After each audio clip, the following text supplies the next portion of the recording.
Hello my dear friend, इस video में बात करेंगे टीटागढ़ रेल सिस्टम स्टॉक के बारे में।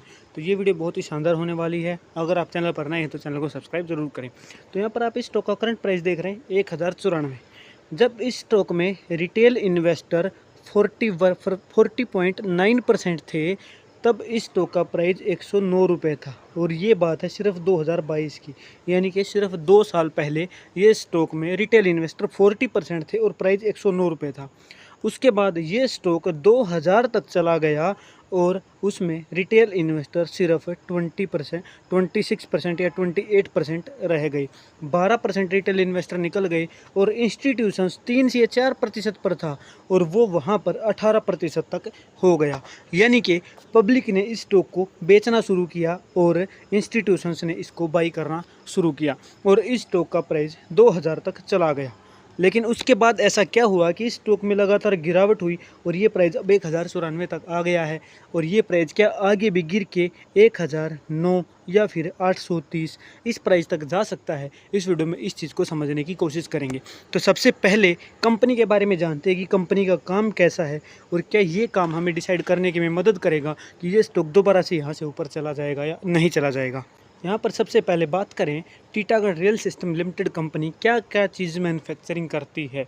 तो सबसे पहला हाई स्पीड ट्रेन, दूसरा सेमी हाई स्पीड ट्रेन, उसके बाद double tiger and single decker train, उसके बाद ईएमयू, उसके बाद metro, LRT, DMU, Vande Bharat train. ये सारी चीज़ें इस कंपनी के अंडर में मैन्युफैक्चरिंग होती है।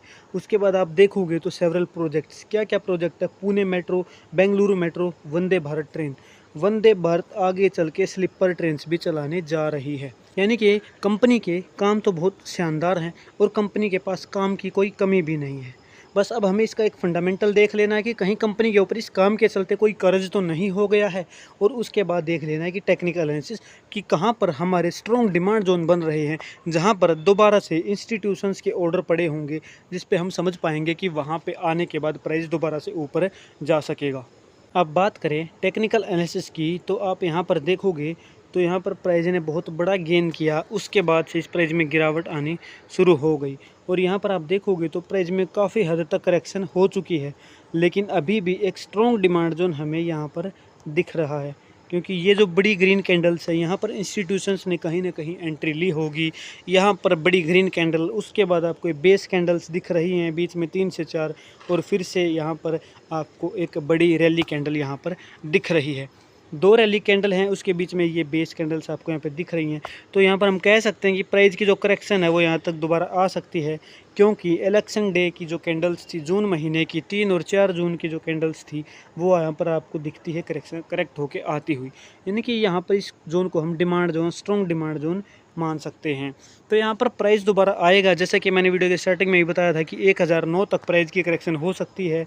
लेकिन इसके बावजूद भी अगर प्राइस नीचे तक गिरता है तो फिर यहाँ पर हमें एक स्ट्रॉन्ग सपोर्ट दिख रहा है। यहाँ तक प्राइस मैक्सिमम दोबारा से गिरावट हो सकती है। अगर आप इसको लाइन में कन्वर्ट करोगे तो आपको यहाँ पर चीज़ें दिखेंगी। तो जो प्राइस है वो 826 तक या स्ट्रॉन्ग सपोर्ट जोन तक आ सकता है और वो मूविंग एवरेज 100 से काफ़ी नीचे तक हो जाएगा। तो वो एक मैक्सिमम गिरावट इस स्टॉक की यहाँ तक हो सकती है। जैसे ही इस स्टॉक के Q2 के नंबर्स आते हैं वहाँ पर काफ़ी चीज़ें क्लियर हो जाएंगी कि क्या यहाँ से इंस्टीट्यूशंस अपने आप को निकाल रहा है या फिर यहाँ से पब्लिक ने बहुत ज़्यादा सेलिंग शुरू कर दी है दोबारा से। लेकिन जहाँ तक मुझे लग रहा है कि जब इंस्टीट्यूशंस बाई करके बैठ जाता है उसके बाद पब्लिक दोबारा से उसको बाई करने के लिए भागती है और वही यहाँ पर हुआ होगा। क्योंकि बड़ी यहाँ पर कैंडल कौन सी दिख रही है आपको, सेलिंग की कैंडल। यहाँ पर बहुत ज़्यादा बायर्स यहाँ पर आपको एक्टिव होते नहीं दिख रहे हैं, यानी कि प्राइस में लगातार गिरावट चल रही है। यहाँ पर काफ़ी टाइम तक कंसोलिडेट किया मूविंग एवरेज 100 के ऊपर, लेकिन सस्टेन नहीं कर पाया और नीचे की तरफ ब्रेकआउट हमें देखने को मिला। तो अब ये 2 प्राइस हैं, 1009 और दूसरा है 830 के आसपास। तो इस रेंज को ध्यान में रखना है। बाकी आप इसमें डेली टाइम फ्रेम के अकॉर्डिंग पिवट इंडिकेटर यूज़ कर सकते हैं, जो हमें हेल्प करेगा चीज़ों को समझने में। लेकिन आपको यहाँ पर साफ साफ दिख रहा है कि ग्रीन कैंडल होने के बावजूद भी सेलिंग का प्रेशर बहुत ज़्यादा है, तो प्राइस में दोबारा से गिरावट रह सकती है। तो इस स्टॉक पे इसी तरीके से सिर्फ नज़र बना के रखनी है पिवट इंडिकेटर यूज़ करके। अगर आप अभी भी इसमें एंट्री लेते हैं तो एक स्टॉप लॉस के साथ आपको आना चाहिए। लेकिन मेरे हिसाब से अभी इस स्टॉक में एट प्रेजेंट कोई भी एंट्री नहीं बन रही है, इसलिए सिर्फ इस स्टॉक पे नज़र बना के रखनी है, क्योंकि ये स्टॉक एक करेक्शन के बाद दोबारा से मल्टी बैग रिटर्न देगा और जो अपना पिछला हाई जो इसने बनाया था 1800 से 2000 के बीच का, उसको ब्रेकआउट करेगा और शानदार रिटर्न अपने नए इन्वेस्टर को निकाल के देगा। तो इस वीडियो में इतना ही। उम्मीद है वीडियो आपको पसंद आई है। वीडियो पसंद है वीडियो को लाइक करें और चैनल को सब्सक्राइब करना ना भूलें। Thank you very much.